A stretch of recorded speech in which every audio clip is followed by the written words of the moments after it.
So, this will be the first chapter of the book, Evolution, subtitled, Mankind's Role in the Creation and Rise of Artificial Intelligence. It is a speculative fiction that will serve as a pseudo-prediction and warning of things to possibly come. The goal is to present a new chapter every Friday until the book feels complete. Though meant as a warning, the book will also be meant to provide solutions that might lead to better outcomes than those detailed within.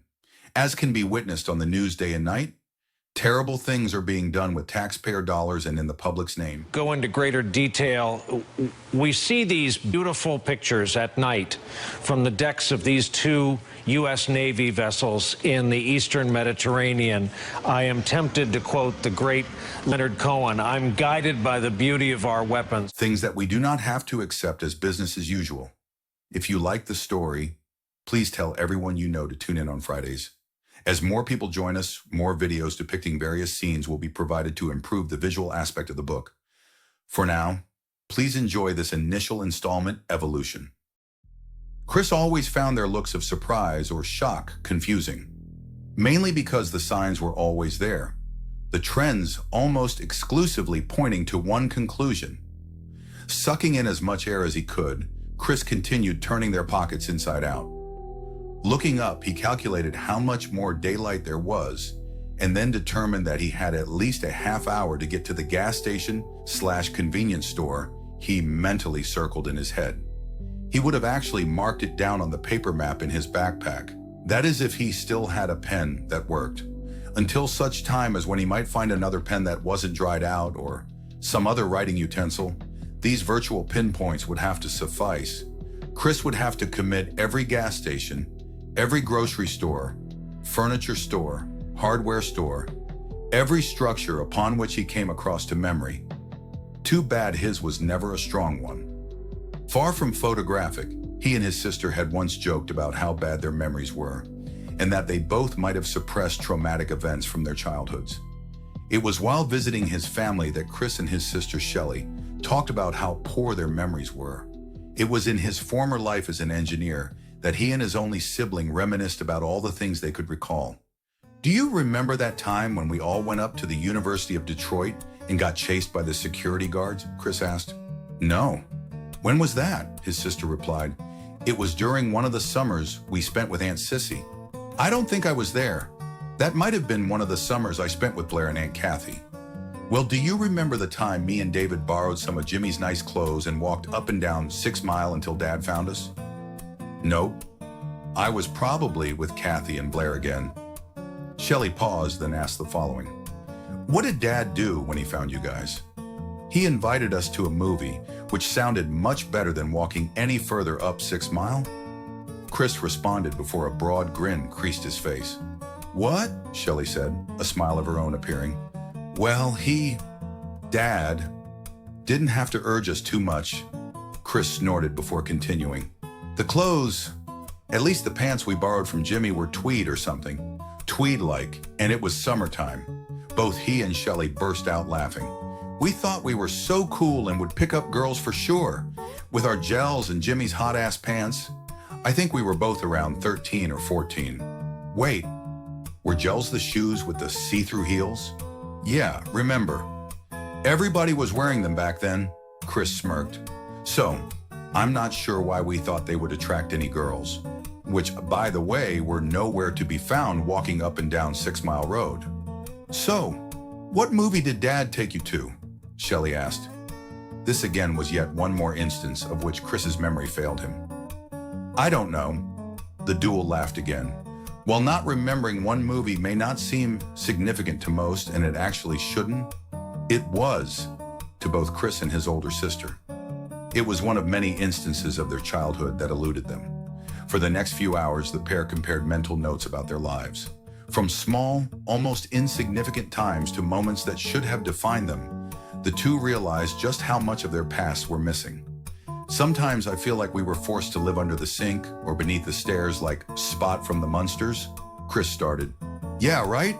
Shelley interjected. "Yeah, I think we must have repressed those memories," Chris continued. "Yeah, right?" Shelley added as the two laughed out loud again. "Everyone has these elaborate memories of Christmas, school, dances, a bunch of things I don't remember. Some of it was definitely while I was there, because people have said I was there, Shelley said. Yeah, me too. And the stuff I kind of remember is more like a feeling, not a memory. Like I remember hating going to the aunts' houses on Christmas Eve, Chris said as his eyes glazed over. Oh yeah, I hated going to Aunt Nita's, Shelley chimed in.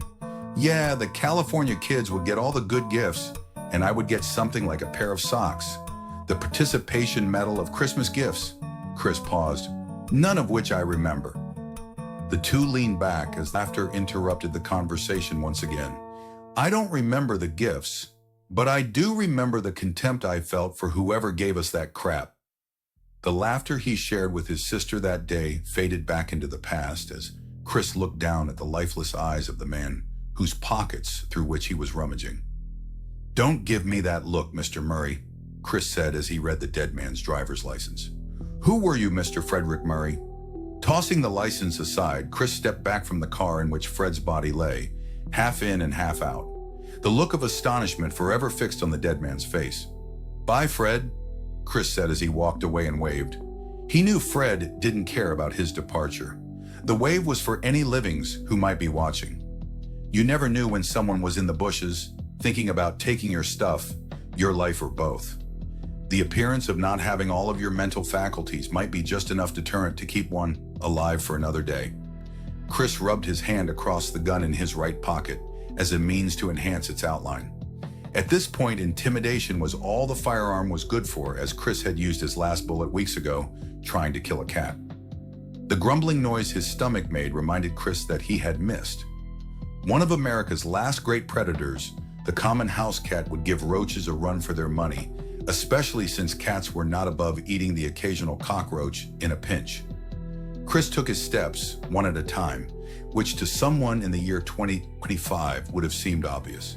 To Chris, however, every step was a blessing. Each one yet another moment spent above ground. The irony was not lost on him, however, as one of his mottos in the before was, envy the dead.